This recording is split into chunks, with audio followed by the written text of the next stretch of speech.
Hello everybody, this is David Cerns from Haley Marketing and welcome to today's Lunch with Haley webinar. Today is one of my favorite webinars and probably one of the most challenging that we do each year. This is our recap of the Staffing Industry Executive Forum.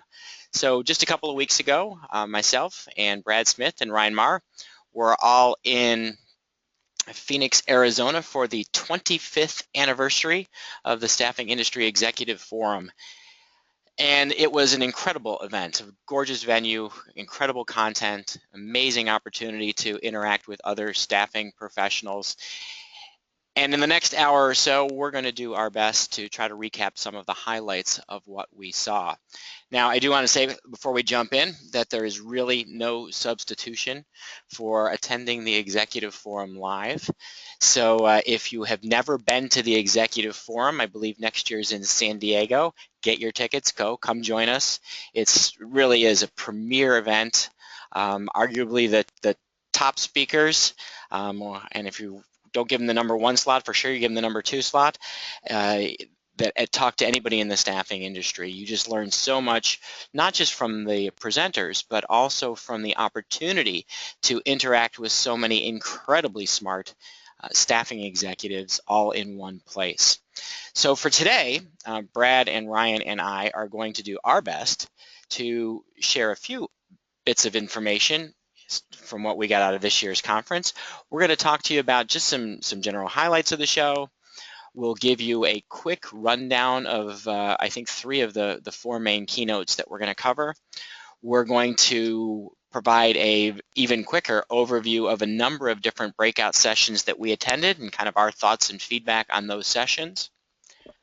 And then we'll wrap things up with the lessons that we took home from this year's Executive Forum. I'm not sure how many years that I've been going to the forum, but every single year I walk out with new lessons to take home and apply to our business and to apply for all of our clients. And then if time permits at the end, and also throughout the session, we will be taking questions, so please feel free to use that Q&A window that is on your screen. All right, without further ado, we're going to jump in and we are going to cover some of the highlights of the session. So, as I mentioned, it was the 25th anniversary, and I believe it was a record attendance for staffing industry analysts. There were over 1,000 people at the forum this year. I think if you're going to knock anything about this year's forum is that there were so many people that we had not just 1 but 2 backup hotels to take care of everybody in attendance. And SIA did a phenomenal job of keeping us busy.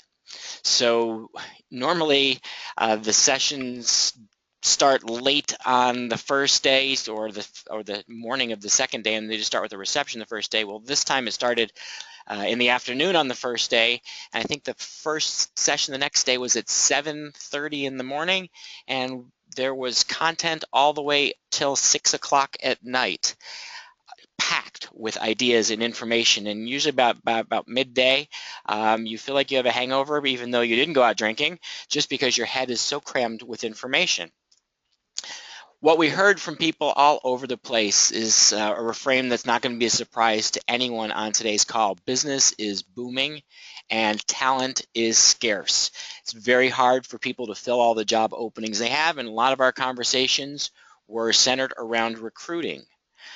It was sort of nice to see that this year, for the first time in several years, the Affordable Care Act did not dominate the agenda. It was still there, still talked about it, but it seems like, other than the reporting requirements, that everybody in the industry has sort of gotten the hang of how to deal with ACA, and the impact has not been nearly as negative as many were anticipating, which is great. We also heard lots and lots of talk about something called the human cloud. You may also refer to it as online staffing, just new models that are emerging for getting people to do work for organizations. And we're going to present in the breakouts some of the feedback on a couple of the human cloud sessions that we saw. But it certainly is something to look at, is how it's going to impact traditional staffing and how it's going to impact your business in the years to come. And lastly, okay, this wasn't really on the agenda, but we decided to make this the kickoff for the fact that this year, 2016, is the year Haley Marketing Group turns 20 years old. That's right, we become legal in just a year. So we started with some of our own marketing to celebrate our 20th birthday before the show, and it worked really, really well. So for those of you taking notes, not just on the executive forum, but since you're coming to Haley Marketing Group, if you'd like some marketing ideas, we'll share some of our secrets at the end of this presentation. All right, that said, we're going to jump in and we're going to cover a few of the keynotes. So I'm going to take the first keynote, which is always one of the highlights of the executive forum, and that's the president of Staffing Industry Analysts, Barry Ason, who also, I'm proud to say, hails from Buffalo, New York. In fact, in his presentation, he put up a picture of his alma mater, Williamsville South High School, and other than myself and Brad, Ryan, and Barry, I'm guessing nobody knew who that was, but we were still proud to see it on the screen.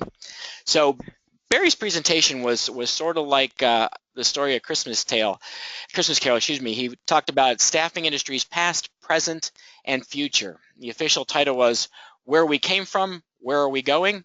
And so just to recap some of the highlights. First off, staffing's past. Now, what many people may not realize is the staffing industry actually dates back all the way to the 1890s. In fact, the first executive search firm was opened in 1926. But the real growth in our industry started after World War II. It's when big companies like Kelly Services started to introduce the concept of the Kelly Girl, and Manpower started to really introduce the concept of light industrial staffing to employers throughout the United States. If you look at the history of the industry's growth, it wasn't that long ago that this was a very small industry. In 1982, there were 447,000 temporary workers. That was just a 0.45% penetration into the workforce. Less than 1% of the workforce were temps. Fast forward to 1995, the staffing industry had become a $45 billion industry, primarily dominated by commercial staffing, 30% clerical, 34% light industrial. By 2000, the industry had reached its peak of market penetration just over, I think it was 2.04% of the workforce. And in all that time, the core value of staffing, even going back to the 1890s through staffing's past and present, core value hasn't changed very much. It's about connecting workers to jobs. It's about helping businesses to manage variability. It's about dealing with uncertainty. It's about shortening the access to talent. Now, fast forward to staffing present. We are now a $116 billion a year industry, and that's just in the United States. Globally, contingent labor is up to $3.1 trillion. Now, that's not all staffing, and this was kind of news to me. Temporary staffing globally only represents 11% of that $3.1 trillion. Independent contractors represent 34%, as do statement of work arrangements, project solutions that are being sold today, and the balance is other non-traditional forms of alternative staffing.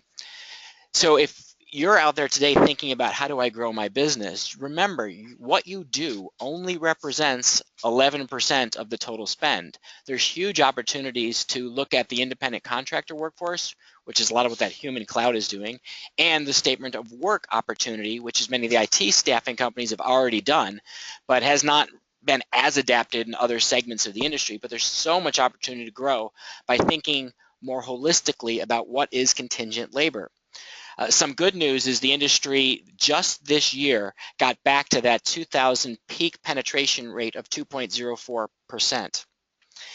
Now, as everyone on the call knows, staffing has become much more complex, particularly just in the last few years. The combination of technology, everything from big data to social media, along with regulation from ACA to the myriad employment laws that have been added on, and going back to that independent contractor, the increased scrutiny over independent contractors have made this a harder industry to be in.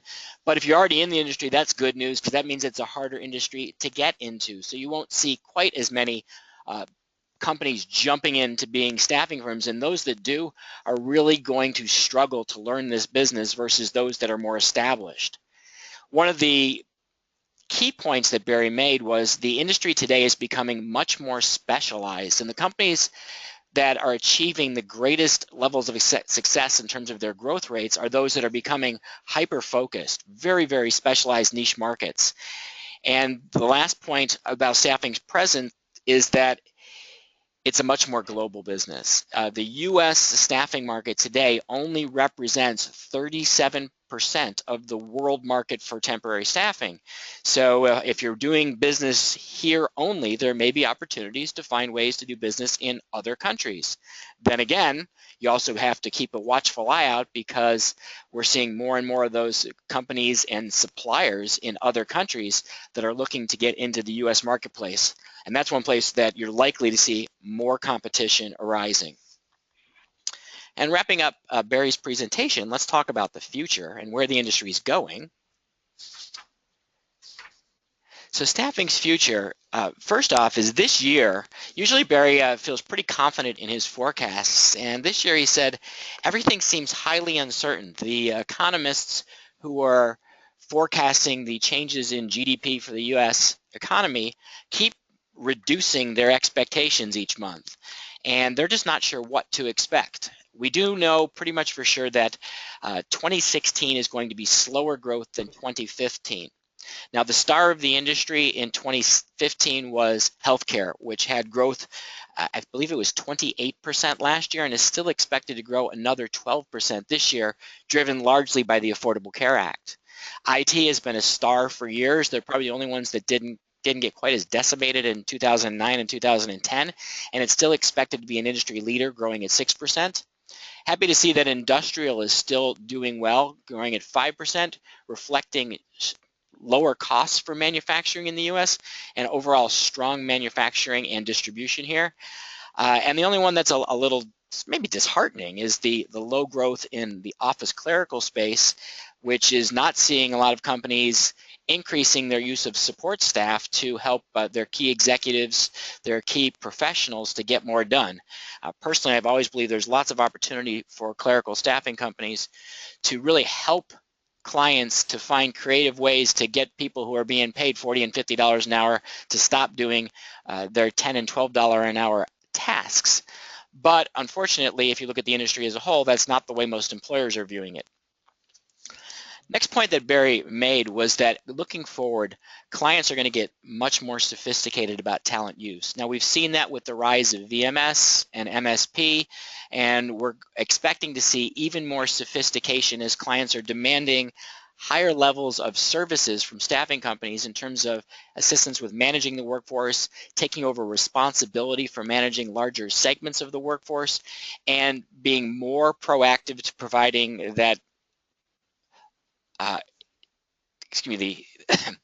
about providing the talent on a just-in-time basis so that employers can get more done at the lowest cost. And again, to repeat the point that I just made on the prior slide, staffing firms really need to be more specialized in terms of the industry segments they serve, in terms of the type of talent they placed, because without having a deep knowledge of the client's business, it's going to be tough to deliver the level of sophistication to your services that your clients are going to expect. And just to wrap up Barry's presentation, so looking forward, some of the fastest growth areas are going to be in that human cloud, which we're going to talk more about in a little bit. But that's expected to continue to grow at 15 to 30% per year, and it has already risen to level being a $10 billion a year industry. You read a lot about something called the gig economy, which is project and task-based work as companies, you read about Uber all the time. Well, that's an example of the gig economy, but there are a lot of players trying to bring the Uber model into the traditional staffing industry. And finally, continued growth for statement of work and staffing companies taking on more responsibility for owning outcomes and not just hours. So to wrap up Barry's presentation, the key to your enduring success is the alignment of your strategy, your people, your systems and processes, all around a really tightly knit culture. And you have to master several trends that are going to drive this industry. Trends like growth and cyclicality of labor in the U.S. workforce, the accelerating impact of technology on your business, and we're going to talk more about that in a little bit, the demand for greater specialization among staffing suppliers, the increasing requirements for sophistication in terms of how you run your business, and the complexity of managing all the regulations, and then finally, the growth, unfortunately, in the legal environment governing the staffing industry and the impact it will have on your ability to deliver service. So those are the highlights from keynote number 1. Brad, let's take it over to you and talk about keynote number 2 for Marcus. Terrific, thanks, David.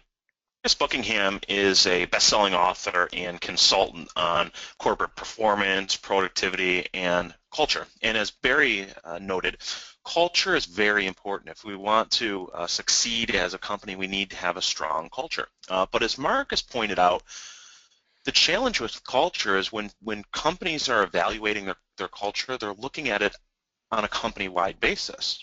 And even the best companies out there, individual teams and individual departments within that company don't always have the same culture.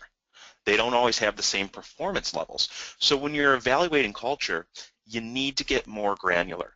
You need to look at individual teams, individual departments, because each of those, again, has their own culture and perform at different levels. So Marcus looked at what goes into the best teams and the best working relationship. And he identified 4 areas that you need to focus on. The first is purpose. And when you think about purpose, you're really thinking about how enthusiastic are your employees about the overall mission of the company or overall mission of the department? Are they energized? Are they engaged? And also, do they clearly understand what is expected of them? If your team doesn't clearly understand what's expected of them, how can they ever reach their potential? How can they ever reach their goal? It needs to be clearly defined. Next is excellence. And when you think about excellence, people are thinking about whether or not they're surrounded by people who share their values, share their vision. Do people have an opportunity to use their strengths each and every day at work, or are they put in a position of weakness?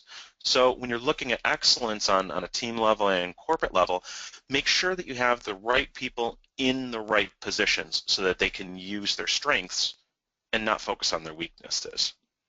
Next is support. So when thinking about support, people want to know that the company and their team and their department and their coworkers have their back. Okay? If there's increased demand, you're going to step up collectively as a whole and you're going to work through that. People work with each other to make it a great environment. People also want to know that they're going to be recognized for great work. So when they put in that extra effort, is leadership going to recognize it? Are their peers going to recognize it? And last on the list is future. And really this goes to whether or not people have confidence in the direction that the company is heading. Do they see growth potential both for the company and for themselves personally? So are they challenged to grow? Are they challenged to continue to learn? And as you look at these 4 items, purpose and excellence, Marcus points out that these 2 are really what attracts people to your company. This is why people want to come and work for you. But then the bottom 2, support and future, this is actually why people might leave your company. Okay, so if you don't provide them with the support, if they're not in a nice environment, if there's no opportunity for growth, they're going to leave for better opportunities. So again, go through and look at individual teams and evaluate the culture on these 4 areas. Marcus went on to talk about reviews and assessments and feedback. And he looked at annual reviews and point blank said, you know what, these are antiquated. They do not work anymore. They used to have their place, but the world just moves too fast. Things are constantly evolving, constantly changing. Entire job descriptions may change over the course of a year.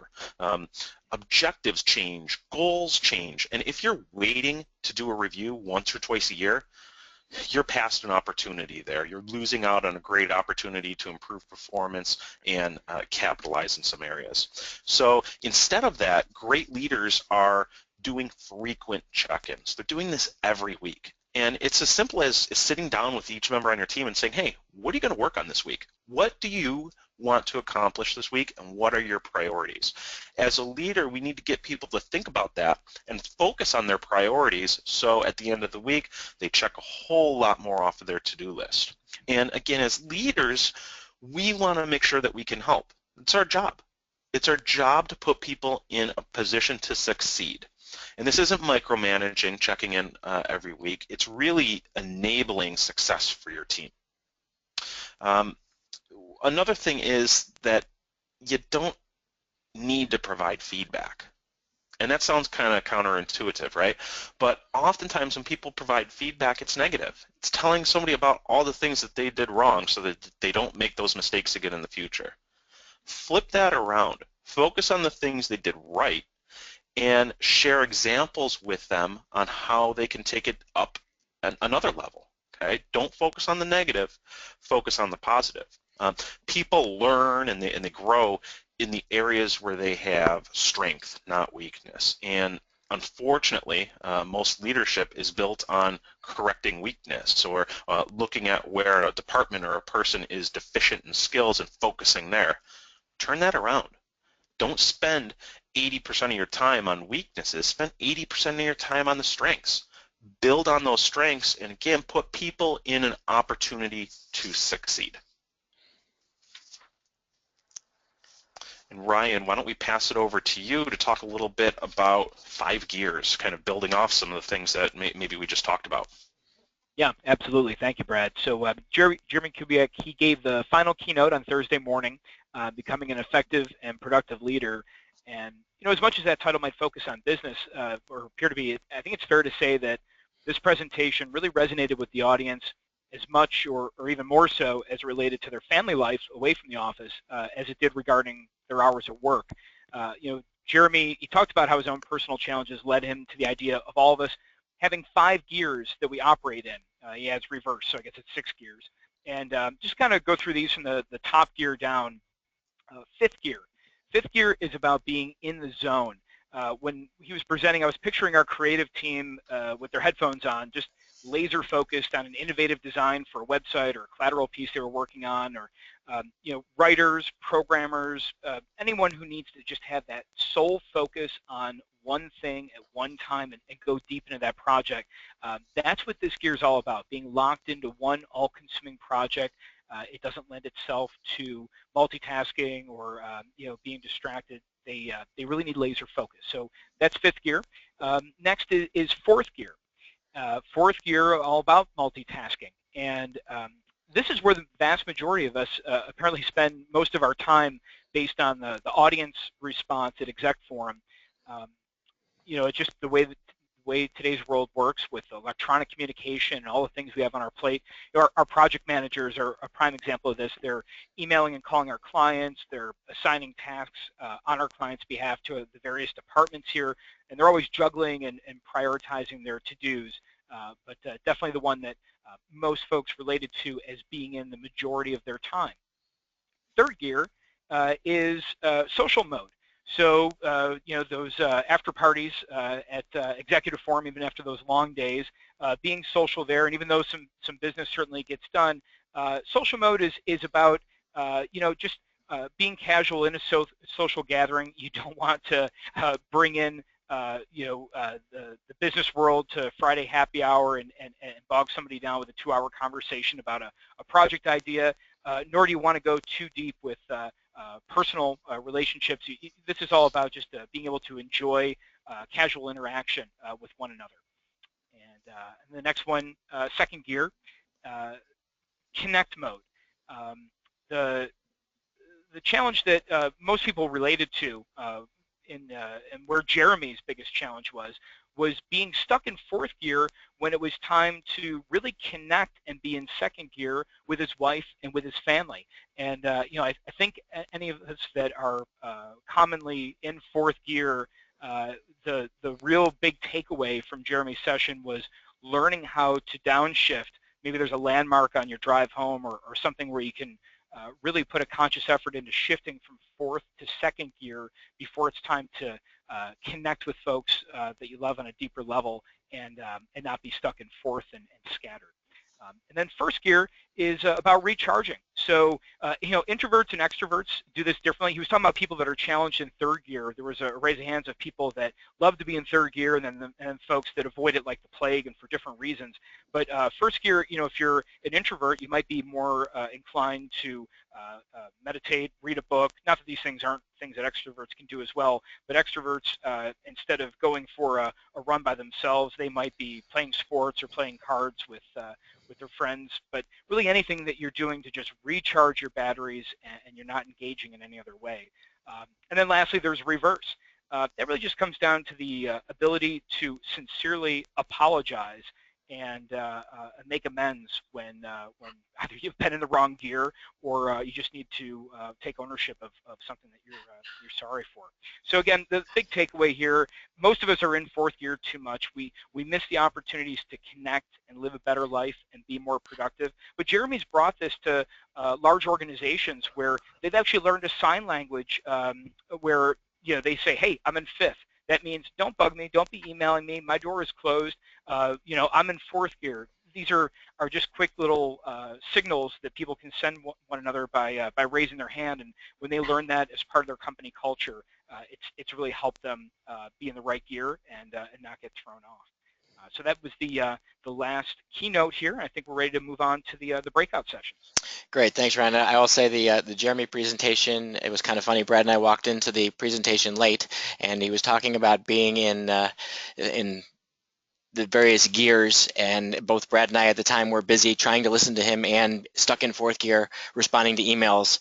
We both looked at each other and started laughing because we realized we're doing exactly what he says, which is we're in the wrong gear at the wrong time. And I like that he kind of concluded the presentation by helping people to think about how do you map out your day. So many of us get up first thing in the morning and check our email. And he said usually that jumping right into fourth gear, email checking, is a terrible way to start your day. It doesn't get you inspired. Instead, you focus on, he called it the Zorro email, that one email that cuts you up and takes over your mind share for the rest of the morning and eliminates your productivity. And he said instead you should probably be in first or second gear when you get up in the morning, and then doing something to inspire yourself so that maybe you'll then jump into, at work, fifth gear for a while, then back down into fourth gear. And he actually showed people mapping out the hours of their day and putting it into their calendar when they're going to do the different modes to start to develop the habits. So really liked his presentation, and hopefully I'll be learning to put some of it into action for myself. All right, and as you mentioned, we're going to switch gears ourselves and talk about some of the dozens of breakout opportunities, those that we were able to attend. So Brad, I think you're kicking us off with Kevin Sheridan's presentation. Yeah, thanks, David. And I will say my ribs still hurt from that elbow you gave me when the last presenter was talking about being focused. So let's focus on staying in the now. So in this breakout session, Kevin Sheridan, author and expert on employee engagement, talked about how to motivate and really invigorate your entire workforce. And in a candidate-starved market, he talked about the need to create a magnetic workforce. Okay, that's a place where people are drawn to you. And how do you do that? Well, it really starts with your internal staff. You can't just make a magnetic organization. It's something that is built from within and draws others. So he looked at engagement in our workforce and some scary statistics here, and this is through looking at many different organizations. Less than a third of the U.S. workforce is actively engaged. Less than a third. 51% are not really engaged, but they're not detractors either. But there's true potential in those people. So there's 50% of people that have this potential to get up to the next level, but they're just kind of coasting. And then almost 18% are actively disengaged. These are people that are a cancer to your organization. These are people that are not only themselves disengaged, but they're trying to draw those 51% down with them. So what we need to do as leaders of the organization is identify these people and get rid of them. They're doing more harm than good, and they're converting that 51% into disengagement. So really look at your workforce and look at those people and see if there's anyone that you may need to get out of the organization so that they don't harm everybody else. Kevin went on to talk about why engagement is so important. And it's common sense. The more engaged an employee is, the more productive they're going to be, and the more value they're going to add to the business. But the numbers behind it are pretty staggering. So an engaged person, so somebody that is actively engaged, is 31% more productive than those people that are in that middle, that 51% that are not distracted but also not engaged. And he really tied this to the staffing industry because he then looked at safety records. So if you're in the light industrial space and you have employees that aren't engaged and are getting hurt on the job, what's going to happen? Your workers' comp costs are going to go through the roof. It costs you so much money to put people who aren't engaged into your client's workplace. So engaged employees have way better safety compliance, and this can over time help to lower workers' comp costs. And he also identified a study that was done by Wharton, and what they found was that best-in-class organizations on engagement are 3.5 times more profitable than just average engagement companies. So there's true value in looking to get more of your workforce into that 31% of people that are engaged. So Kevin then went on to talk a little bit about how you actually go about creating an engaged workforce. And it really starts from the beginning. So the first two bullets here are going to tie together perfectly. You need to hire for emotional intelligence and ensure that your team can take constructive feedback. They can learn. And he noted a statistic that 43% of new hires don't work out because they can't take feedback. They can't proactively take feedback and learn from that. And he encouraged us in our interviews to ask some questions about past failures.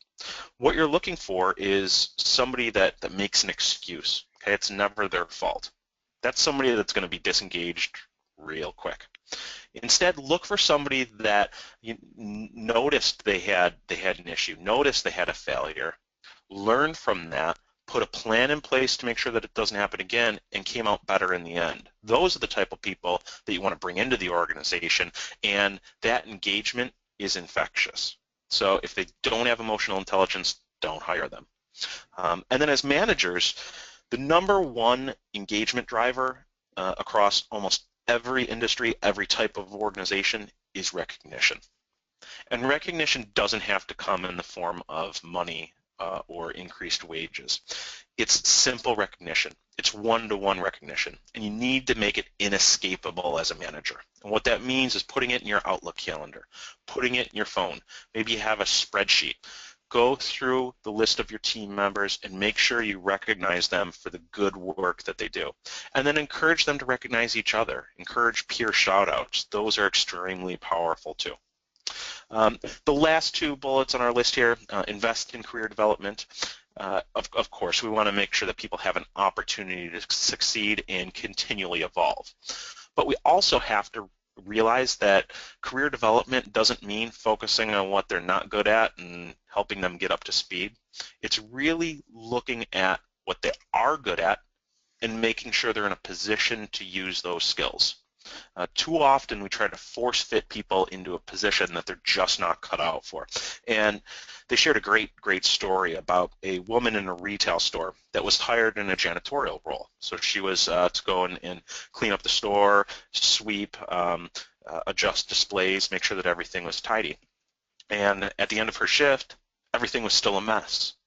And it wasn't that she wasn't working, but she just didn't have those skills. She was a people person, and what happened was, as she started cleaning, she was engaged in conversation with shoppers. She was engaged and connected with people. She was talking to them, making them feel more comfortable, building a relationship. So instead of focusing on cleaning skills, they changed her role. They made her a greeter, and she was absolutely outstanding at it. And after a few years, they even created an award in her name to give to people who showed those same skills. So look at your current workforce, and if somebody isn't a fit for a specific job, but they're still a valuable employee, find a place for them. Ryan, I'll pass it over to you. I believe you're next. Great. Thanks again, Brad. Yeah, so the next one here is was a great session as usual from Scott Winthrop. This one was on Tuesday, and he said at first he questioned the title assigned to his session here, Sell More Stuff. But then after viewing the Workforce Solutions ecosystem slide that SIA had presented that morning, which you see on the right here, he realized that it was apropos. There's a ton of stuff on that wheel. So there are all these variations on how to solve employers' needs, but as Scott pointed out, it's still all about getting the right people in the right place at the right time. And he shared a case study of a client he consulted that decided they wanted to sell RPO. Why? Because their competitors do.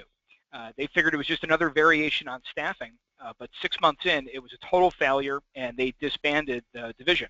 But the post-mortem showed that they had forgotten the customer, so they had the wrong motivations. Go to the next slide here. Scott shares some of the problems that really should present opportunities, or as he coins them, problematic possibilities. Oh, and I apologize. Can we back up on that slide? I do want to just go over these primary segments so you're not just lost on what that wheel is. The primary segments are staffing, process outsourcing, payroll and compliance, contracting, consulting, talent acquisition, technology, and other workforce solutions. So that's what makes up the wheel. That's all the stuff that we don't want to just sell for the sake of it, but if it's meeting our customers' needs, then there's great ways to focus on those. Okay. And yeah, the problematic possibilities that Scott shares here, the first one is that 68% of companies did not use staffing in 2015. So that's certainly a problematic possibility. Second, the average net promoter score was a -4 for staffing. That's akin to what US Airways scored before the merger. Southwest, by contrast, has a 62 net promoter score. The average net promoter score for staffing technology is even lower at -11. It was -4 for job boards. It was -30 for ATSs, applicant tracking softwares. Lastly, the big problem that Scott focused on, and what really ended up being an underlying theme throughout the exec forum, was the average time to fill. It's currently 27 days. It actually hit a peak of 29 days over last summer. So that's the big one here. And so it begs the question, how does selling address these problematic possibilities? And to talk to that, Scott defines selling as strategically making the customer's circumstances better.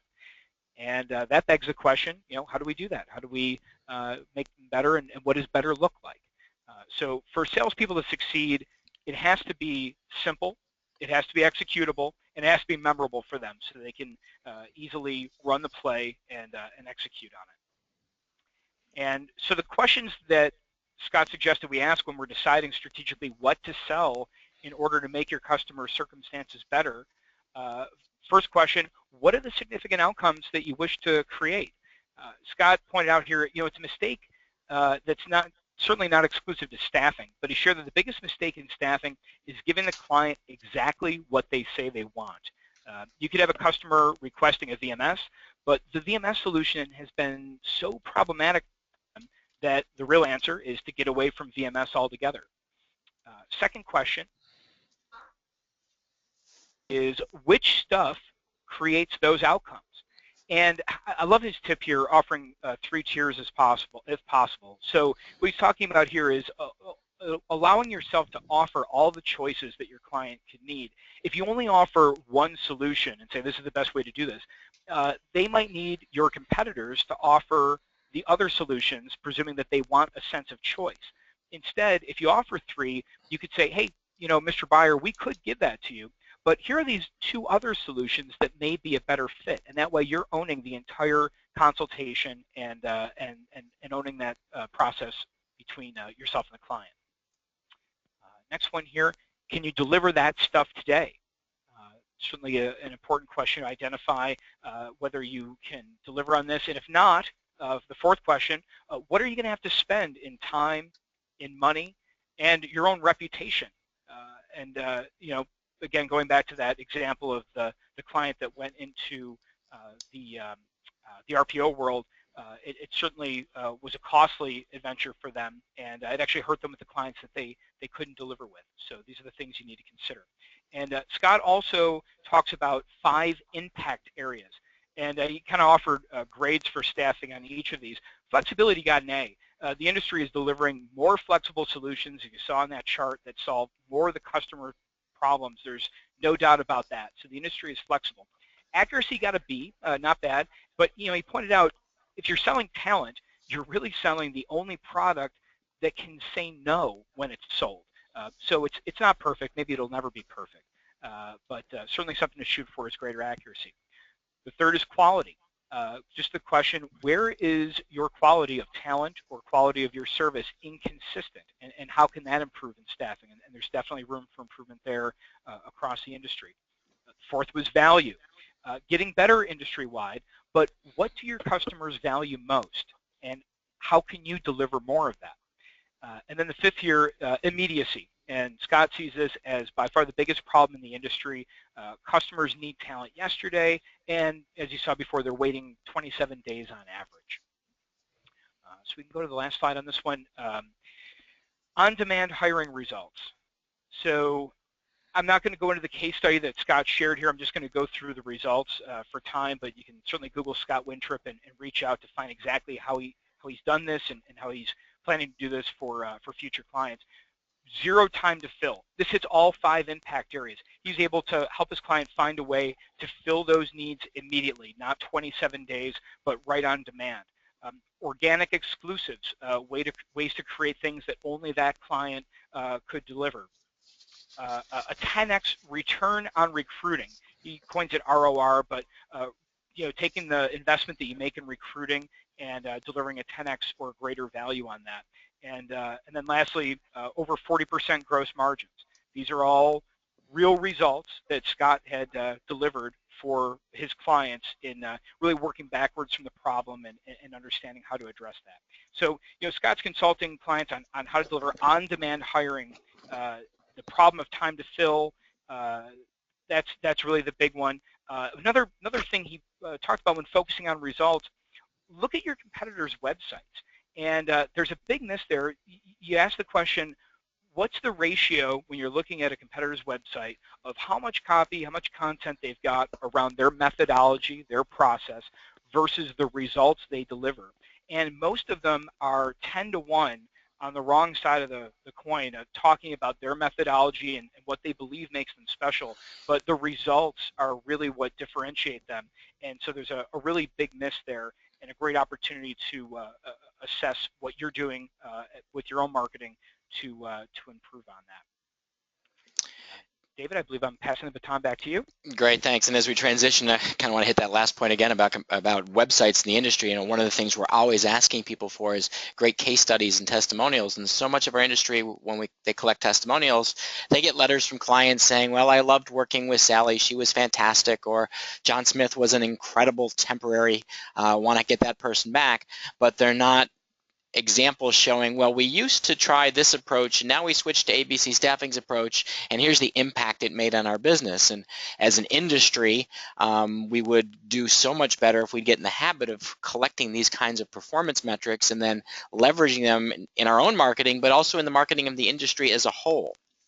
All right, to get off my soapbox, let's talk about the session I went to, leveraging technology to power your business. This was a panel discussion with a number of people who were CIOs and owners of businesses focused on how they're implementing technology in their staffing organization. I went to this panel discussion in 2015, and that year I was a little disappointed because everyone on the panel was from a massive international staffing organization. They had views of the world of technology that made sense if you're a massive international staffing organization, but that really weren't relevant to most of the people who are probably on today's call, most of the people we deal with every day. But it was sort of refreshing to see this year when they talked about the big trends in technology for staffing, it wasn't all big company issues. In fact, a lot of it was issues that if you're a one-person shop or you're a global international company, you've got the same challenges. First thing is better using data to drive decisions. Clients want us making better hiring decisions. They want us making more intelligent staffing recommendations.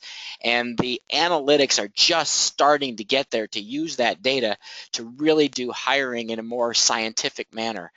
Big data promises lots of ways to help us improve accuracy, one of those goals Scott was talking about, and it will become increasingly important for staffing companies of all sizes to use metrics to improve their service and improve their operations. Mobile access, we were talking about the presentation on being in the right gear. We're all attached to a device. From the moment we get up till the moment we go to bed, we're attached to a device. Well, in the staffing industry, how will that device remove barriers to work for the employee and for the employer? The more we can use mobile technology to remove barriers to work, the more people we can put to work, the better we can manage the staffing process. And that goes hand in hand with the fact that we have gone from being a 9-to-5 industry, or if you're in manufacturing or other construction or other parts of the industrial staffing, maybe it's a 6 a.m. to 6 p.m., but the reality is we're now 24/7.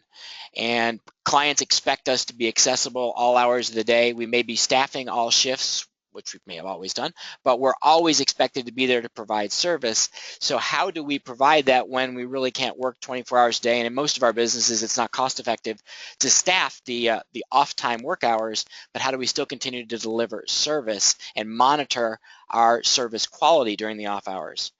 And the last one was providing more personalized approach to social marketing. This is particularly dealing with the word that we did hear over and over again, and sort of everybody groans, the word millennial. But the reality is we've got a generation that is now in the workforce, entering management roles, that expects that always-on communication, that expects the relationship building.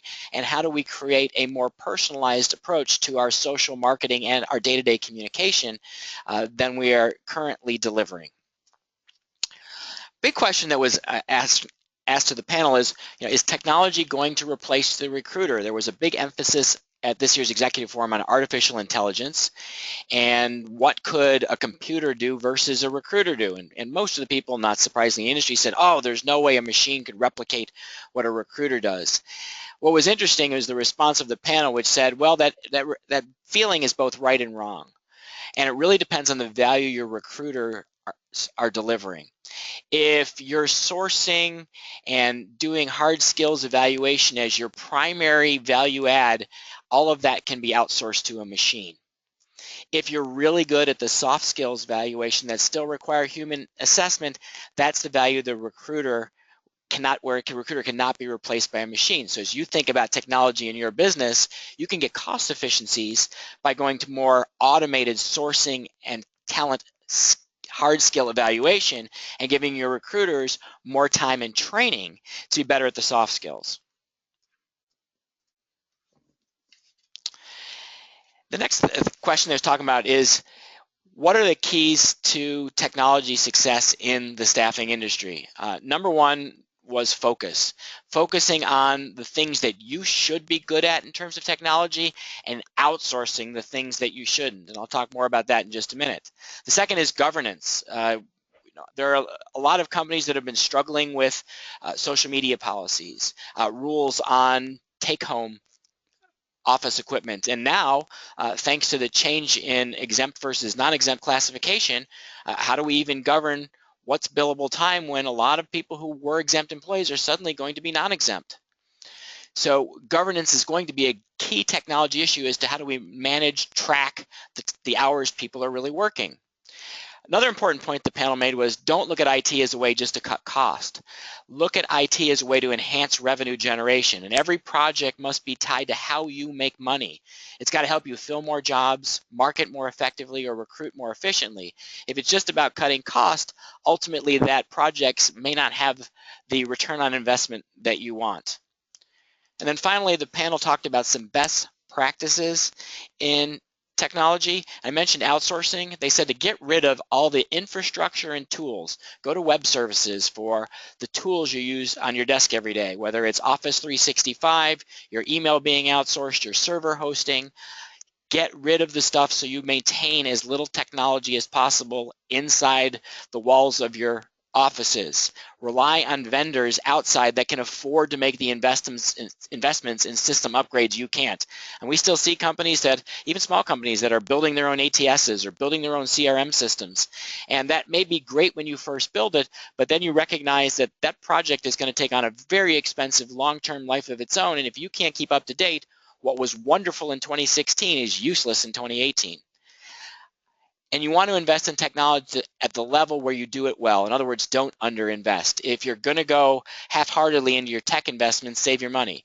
If you're going to invest to the level that they drive a real business impact. And what the panel said is, too often the senior level executives want the results of those bigger investments, but they aren't willing to invest the capital.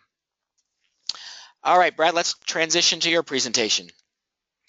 Great. Yeah, this presentation was all about how we treat temporary workers. And as an industry, we have a very low Net Promoter Score. We don't do a great job of making sure that temporary employees and contractors feel satisfied and happy with their engagements. And the moderator really set the stage for how important this truly is. And he shared a statistic: 25% of contingent workforce managers used to be temps. So if you think of it this as another way, 25% or more of your future customers are currently temps. That sets the stage for how important it truly is to make sure that you provide a great experience. So they went through the panel and they asked, how are you gauging your success right now and the happiness of your temporary workers? And all three panelists said that they use some form of Net Promoter Survey. So they're actively going out several times throughout the year and they're talking to their employees. They're surveying them on satisfaction, and they're also listening socially. So they have their ear to the ground and they know what's going on. And if you're not doing an NPS survey right now, you're missing out on a great opportunity to improve service and improve your organization. So if you're not and you're interested, we do offer a really cost-effective tool to do it, and it's super easy. One of the panelists was from a fast-growing company called Akraya, and they're an IT engineering firm. And one thing that they've looked at is online reviews. So they're looking at Glassdoor. Okay, they're looking at Facebook reviews, they're looking at Indeed reviews, and they want to make sure that people are sharing positive experiences about their company. If they're not, they're following up with those people individually. They're looking at what they can do to improve internally so that their candidates and contractors have a better experience. And they also keep a close eye on redeployment statistics. And especially in the IT and engineering space, those, as the former CEO pointed out, they can be prima donnas. Oftentimes they'll leave an assignment before the end of completion if they're not happy. So if you see redeployment or assignment end going up, you need to address that right away. Those are early indicators that you have a much bigger problem. Several of the panelists said what they've done is started internally. So historically, the staffing industry has a really high turnover rate, almost 24%. That means about every 4 years you have a completely new staff. Very hard to provide consistent service when you're consistently turning people over. So they focus on happy internal employees first. One of the panelists even went so far as to say that their management compensation and bonuses are based on internal employee retention at individual branch levels. And the reason they do this is because they've noted a correlation, a direct correlation between high NPS scores and with internal staff and high NPS scores with temp workers. And the higher the NPS score overall, the more profitable those branches are. So there's direct correlation to happiness of internal staff and profitability. Then additionally, when they're looking at temp worker satisfaction, and SAA did a big study on temp workers, they want to feel valued. They want to trust the company that they're working with. They want honest and direct feedback. And most importantly, they want politeness. So if you look at these things aren't hard to provide, especially if we make a more concerted effort to do this on a day in and day out basis. All right, thanks, Brad. And I'm going to take over the next one, which was a panel about the changing role of staffing. And before I get into this discussion, just want to let everybody know we're at 5 minutes to 3 Eastern time. We still have a lot of content to cover, and as typically happens when we do our executive forum recap, we will go over our normal 1 hour, but don't worry if you have to run to an appointment. Everything is being recorded and we'll make it available to listen to so you can catch up on anything that you may miss. So for this panel discussion, we were talking about the changing role of the staffing industry and ways to elevate the industry and educate clients and candidates about the real value that our industry can deliver. And the first point that was made by the panel is that the clients themselves are forcing us to adapt and evolve to new delivery models. The buyers are very specific about how they want services delivered, and the industry itself doesn't always do a great job of matching our service delivery model to buyer preferences. And you saw that with the whole reason that VMS came about and MSP services have come about is because buyers want new delivery models. And if you're not talking to your clients about the value not just of the people you provide, but the way you provide staffing services, you're creating an opportunity for a competitor to come in there and find a better way to deliver service. So get out and see what else you can do to enhance your delivery model, and that may lead to new models, maybe more statement of work, maybe other ways you own the management of the staffing process, or maybe ways you manage a greater range of the contingent workforce besides just the 11% that's temporary help. Companies are also thinking more strategically about how work gets done. They're looking for new models to engage resources. One of the panelists here was on the client side, and he said, we typically use contingent staffing as our first way to deal with gaps in our workforce or short-term needs, but right now our staffing suppliers can't fill all those needs, and when they can't fill those needs, we have to. It's a business demand that we look for other ways to staff. So these human cloud things that we're talking about at the executive forum, they're starting to look at it because they're forced to look at it. But if they find that it's a better service delivery model, you may see more growth happen in that area as the employers are trying to find better, faster, more cost-effective ways to get work done.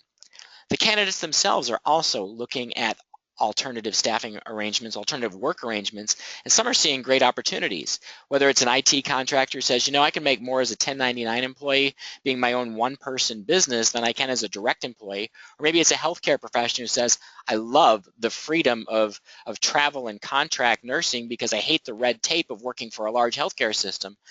Employees are recognizing the benefits of what we can offer. We as an industry have to be more proactive about making sure a greater percentage of the workforce understands those benefits. Organizations in the industry, you're going to have to become an even greater expert at attracting, which we're already really good at, engaging, which is something we don't really think about, that's sort of the client's role, and retaining specific talent pools. And the more that you can manage the employee through their entire work life cycle, the more value you can add for your clients. And then as a follow-up to the one about alternative work arrangements, buyers need more sources, not just staffing to find candidates. And we have to be careful not to let them find other sources that prove to be better solutions than what we're delivering today. We have to evolve. I like this question that was posed to the panel, which was about how can staffing firms be more of a destination of choice? In other words, a destination for both our clients as a choice for how to hire and how to employ people and for talent.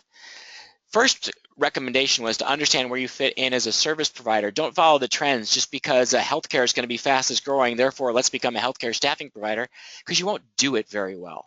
And if you don't do it very well, you're going to fail to deliver on the real needs of the client, and they're not going to see you as a destination of choice. Like, the better you know the client's industry, their needs, the specific nuances to how they get work done, the more effective you'll be as an employment solutions provider. This comment I love, and this was from the client on the panel. He says, as a buyer, I'm not looking for a strategic partner. Stop selling me as if you want to be my partner. I don't want a partner. I want someone who's honest about where they're excellent. So don't tell me you're a partner and you're great at everything. Tell me I'm really not that good at these types of positions, but when it comes to these other positions, there's nobody you will find in the world that is better in recruiting and servicing this type of talent than we are.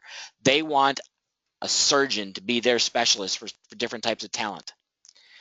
No matter how big you are, it's about being excellent at what you do. Whether you're a one-person company or a global player, you have to be really excellent. And this is what creates opportunity for smaller companies, is you can take a smaller niche market, develop a greater focus, and have a huge competitive advantage over even the biggest global firm.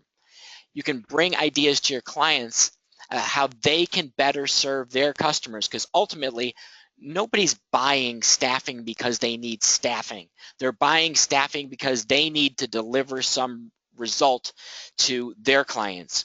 Goods being manufactured, products being delivered, programs being written, healthcare being delivered. You want to bring ideas to your clients to help them serve their clients by knowing as much about their business as they do. And the point was sort of made that we're going back to the future with specialization. Years ago, the industry became very specialized, and then through consolidation, the trend was to be an organization that has lots of different parts that do everything.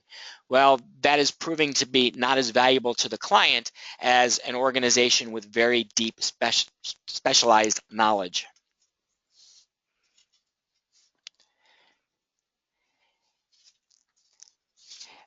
Then we wanted to also talk about being a destination of choice in some different ways. This comment was made by one of the panelists who said, we can't save clients money by cutting our margins further. I'm sure there's probably a lot of amens going on right now on the call. But we have to find other ways to solve problems and drive down costs. And that's about getting into the client's business to really help them solve problems. We need to ask the buyer to treat us the way they want to be treated and remind the clients, hey, we're on the same team. We have the same goals. Our goal is to get you the best people to deliver the best productivity at the least cost. That's the win-win for staffing and the employer. When the employer just says, hey, you need to cut markups, that does not drive to a win-win solution. And candidly, the employer may win in the short term, but as you all know, when you buy only based on price, ultimately you're going to pay a quality cost, and that's going to become a lose-lose outcome. So the clients don't need you to be a partner, but they need you to be on equal ground as a service provider, as a negotiator, and just in the way you treat one another. Now, what's interesting is most clients care the most about quality, but as an industry, we do a very poor job of measuring it. We may ask for anecdotal feedback. How is this employee? We may not ask. We may ask for a net promoter score. Would you recommend us? But we're not really measuring the quality of the people we're employing, the productivity of those people, the output they produce, so that we can do a better job of justifying the prices we charge for our services. And on the candidate side, we need to get the details right and deliver a more consistent and exceptional experience. Right now, being a candidate, the experience is okay. Sometimes it's even worse than okay. And through the use of technology and communication, we need to ensure greater consistency in how we interact with our candidates and a higher level of quality in how we interact with our clients and how we treat them. They're not just inventory to be placed. I know most people don't think that way, but a lot of the candidates feel that we treat them that way. All right, Brad, let's go to the next panel discussion you went to about industrial. Thanks, David.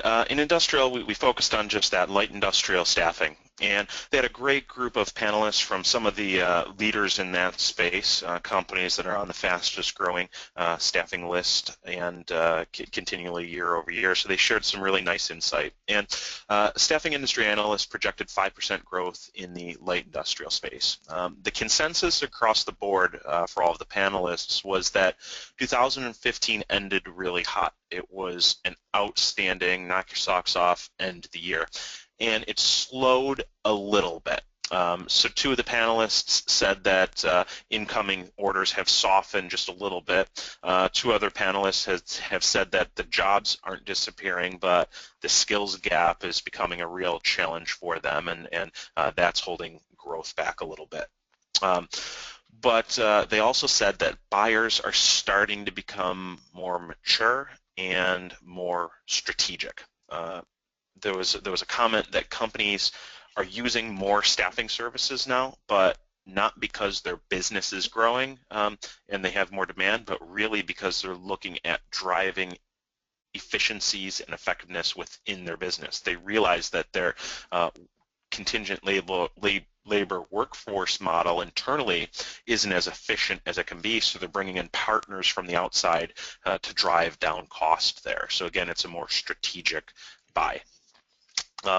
Randstad, their CEO, their group president for the light industrial side, mentioned that their biggest growth has actually been on-site.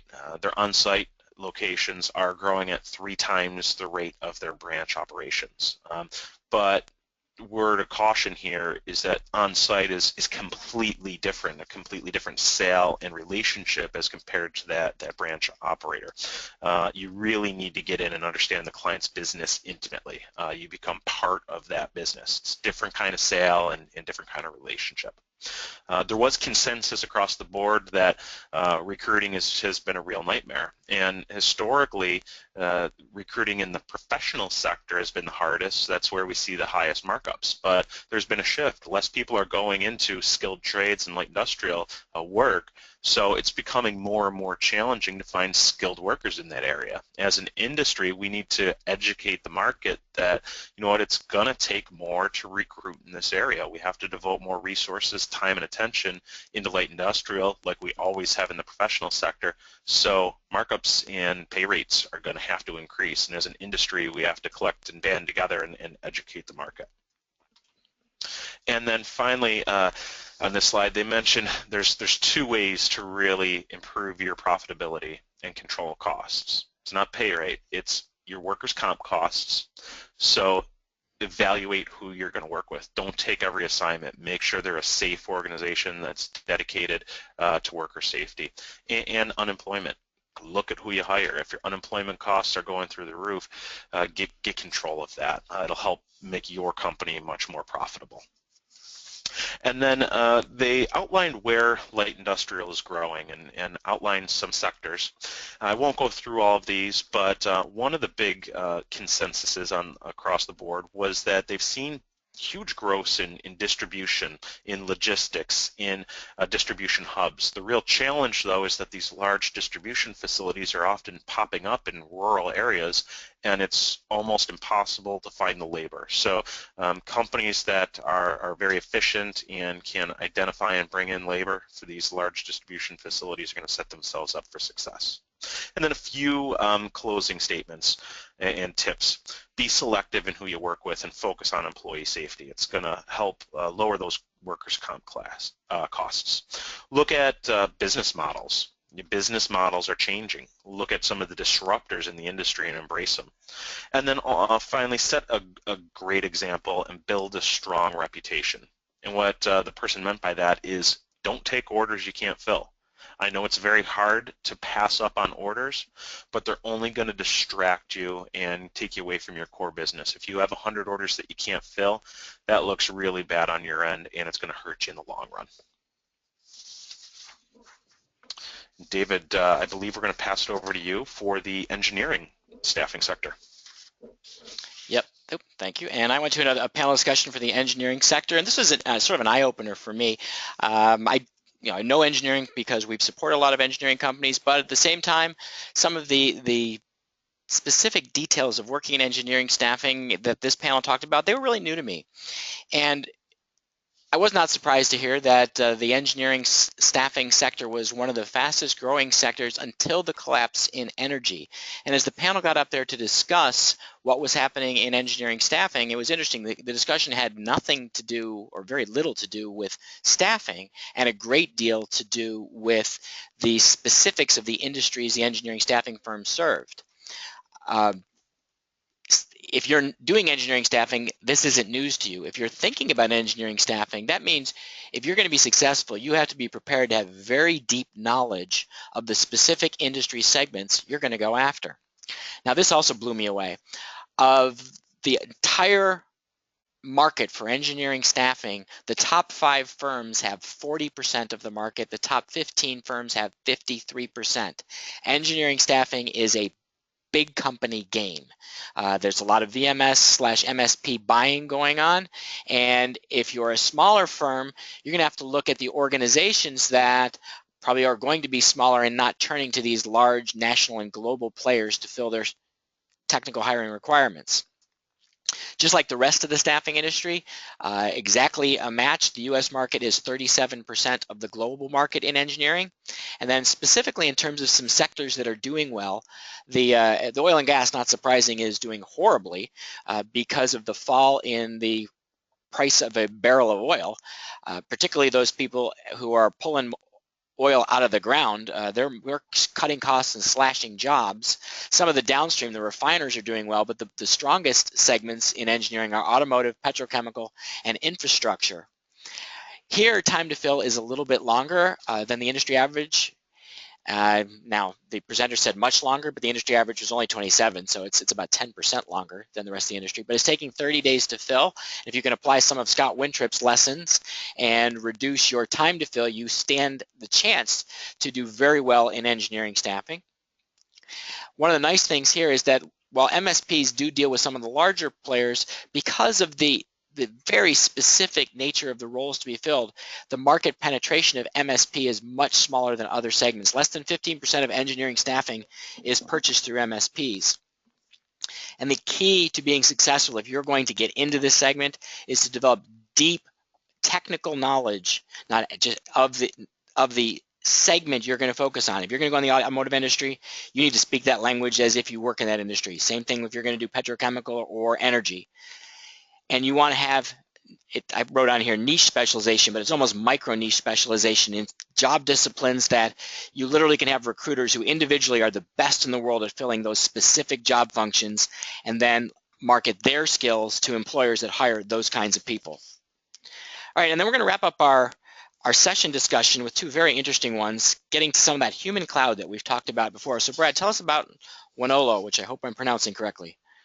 You sure are. Wonolo stands for Work Now Locally, and it's actually a startup that came out of Coca-Cola. It was started to fill one of Coca-Cola's needs for staffing, and you could think of it almost as the Uber of staffing.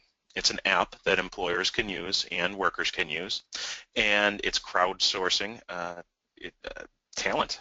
And the way it works is an employer who has an immediate need posts a position, and then that position goes out to the labor force.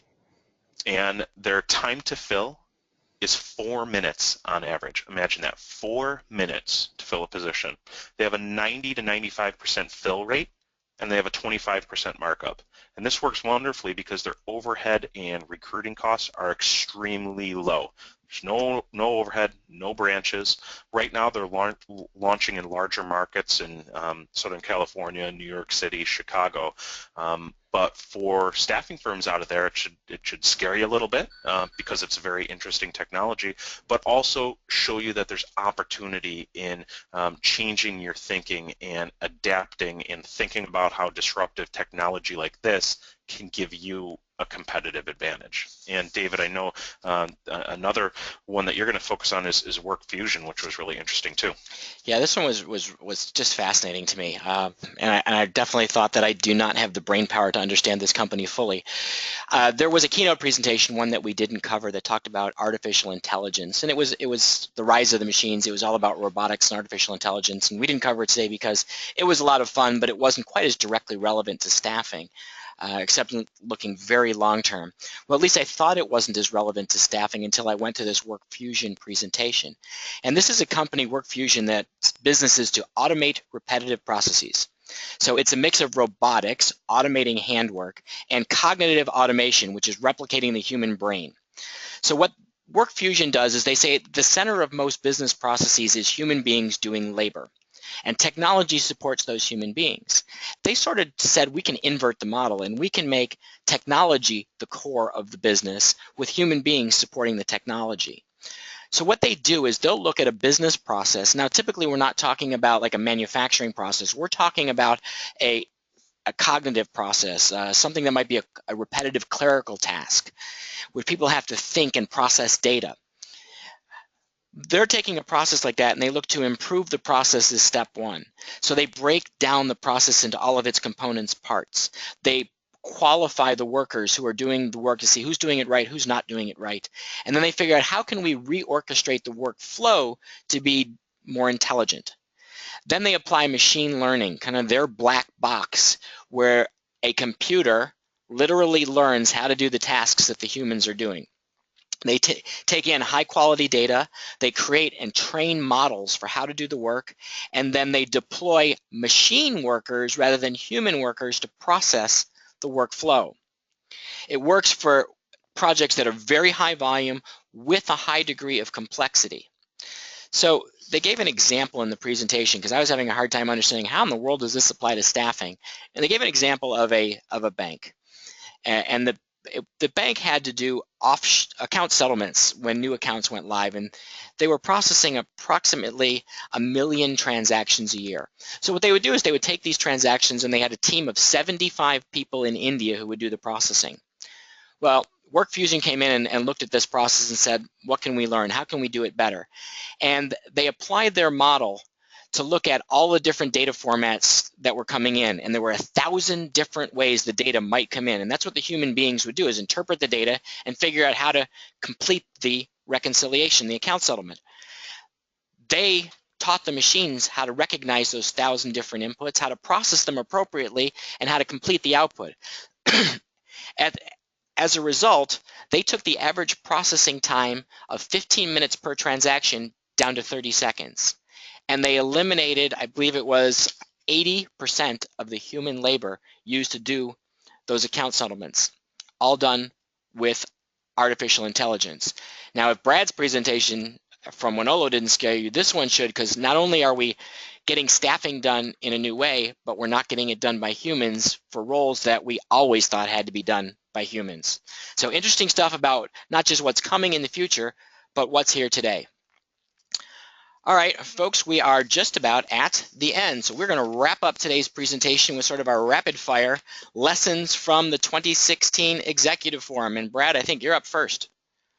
I am, yep. The human cloud, crowdsourcing, AI, future's really here. So staffing owners can't run from disruptors. They need to embrace them. At the Winolo presentation, there were staffing owners all over, and several bullheaded staffing owners just kept muttering under their breath and saying, this will never work, this will never work. Well, guess what? It's working. Okay, they've worked through all the legal and issues and challenges, and if you don't embrace disruptors, you're going to get blown. They're going to blow right by you. Next lesson learned was treat your temps right. That statistic that 25% of contingent labor managers were temps in the past is one that I just can't get out of my head. A quarter or more of your future clients could potentially be your temps right now. If you don't treat them right, they're never going to work with you again. So invest in treating them right and making sure that they have a good experience. And then last lesson learned for me is that buyers are becoming more sophisticated. You need to up your game as well. David mentioned on an earlier slide that the contingent labor industry is 3.1 trillion globally. Only 11% of that is temp staffing. 34% is independent contractors and 34% is statement of work. There's huge opportunity to become more sophisticated and not just sell temps, but sell higher markup services. Great. And next one here, as Scott Winthrop talked about, you saw elsewhere in the presentation today, immediacy, the #1 challenge facing the staffing industry. It may seem unreasonable when a customer sits on a need until they need it addressed yesterday. I'm sure everyone feels that, but the reality is that's the behavior we see with the customer, and 27 days or 30 for engineering is unacceptable for the client. Next one, your online reputation is ranking you publicly. Every panel member in that Power to Love section that Brad covered shared a focus on either Glassdoor, Yelp, Indeed, or Google when it came to understanding how loved they were by their client. This is what all those clients and candidates are seeing before you ever get a chance to meet them. So very important to take note of that. And then lastly, for me, being mindful of what gear you're in. I think that when Brad and I and David flew home, and we brought this just as much to our home lives as our work lives. There's a time and a place for all of these gears. Knowing when and how to shift those gears is the key. Over to you, David. Thanks, and I'm going to repeat the point I've made a couple of times. Specialization is the key. If you want to be differentiated in this industry, you need to be an expert in your client's business. It's not so much about staffing as it is about solving business problems. The more focused you are, the more valuable you'll be as a staffing provider. My second lesson, sort of building on one Brad had, is candidates simply want a better experience, but unfortunately we're not delivering it. Our services lack consistency, our communication is lacking. The bottom line is it's tough to be a temp. And when recruiting is a challenge like it is now, your differentiation to the candidate is through your service experience. You need excellence. For candidates, yes, it's about getting the right opportunities, those jobs they want. It's about the pay, but it's also about timely and candid, honest communication. And it's about showing people that you care about them more than the competition does. This is a fun one for me, this next lesson, and it's one everybody knows, but that great teams are greater than great individuals. I had a lot of fun participating in the first ever Staffing Industry Analysts Staffing Hackathon. And yep, I'm very proud to say that our team won. Team Ninja Turtle came up with a great solution for the case study. And what I really learned was, it was a lot of fun, but this is a very high-powered group of people that you see listed on the screen. And the combination of discussing ideas, dealing with a lot of strong personalities, letting everybody adapt to the roles that they were naturally suited for, playing off their strengths, all of this happened in our case study. It was a great learning experience, and the power of collaboration to not only come up with better solutions, but to come up with faster solutions. And one of my take-homes from this is, if you've got a problem in your business and it's an emotionally charged problem, it can be hard to rationally deal with. So a case study might be a great way. Take it out of your business, create a fictitious case study, and then put your team together and say, how would we address this case study? Because when you take the emotions out of the problem, sometimes the solutions are a lot better. And congratulations to everybody on Team Ninja Turtle. And finally, to wrap up, as I mentioned, it wasn't really part of the executive forum, but it was a great way to start celebrating our birthday. So in preparation for the executive forum, we did a couple of things that if you weren't there, I'd like to share with you today. We have a terrific magazine that we created. You see a picture of it on the right. If anybody would like a copy of the magazine, you can drop a question or email us at the end of the presentation. You can drop a question in and we'll get the GoToMeeting results that will tell us your question, but we'll be happy to send you a copy of the magazine. Great feedback, lessons from our 20 years in the staffing industry, and some insight into our team. And then we also did two big things that we announced at the executive forum. Over the last 20 years, we have put together an amazing collection of freebies, just like all the recordings of these webinars. We have hundreds of articles, how-tos, blog posts. We've got ebooks, we've got white papers. So we said, let's put everything together into one website that's a catalog of our best stuff. So that first URL you see, haleymarketing.com/HMG20, will take you to the catalog that we made available to people at the executive forum and give you access to all those great free resources.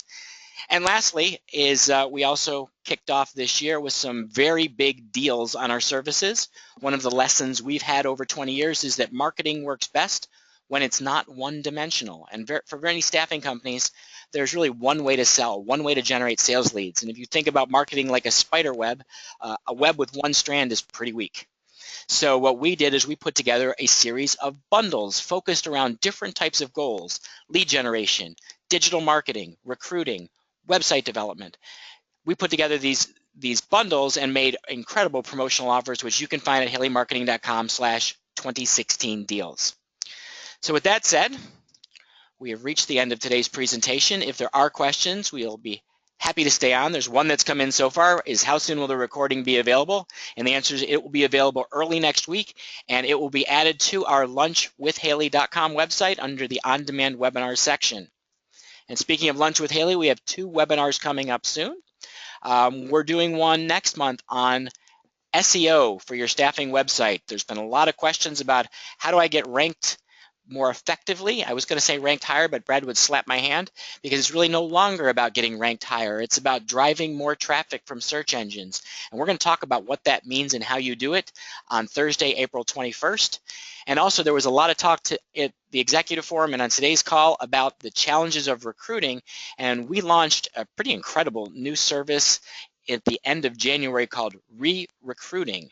And we'll tell you all about that new service on Tuesday, April 26th. Of course, if you can't wait, just reach out and we'll be happy to have a member of our team connect with you and tell you more about Re-Recruiting now. And from all of us, we'll go back one. Thank you very much for being part of today's extended version Lunch with Haley webinar. And we hope to see you again both next month on Lunch with Haley and at next year's Staffing Industry Executive Forum.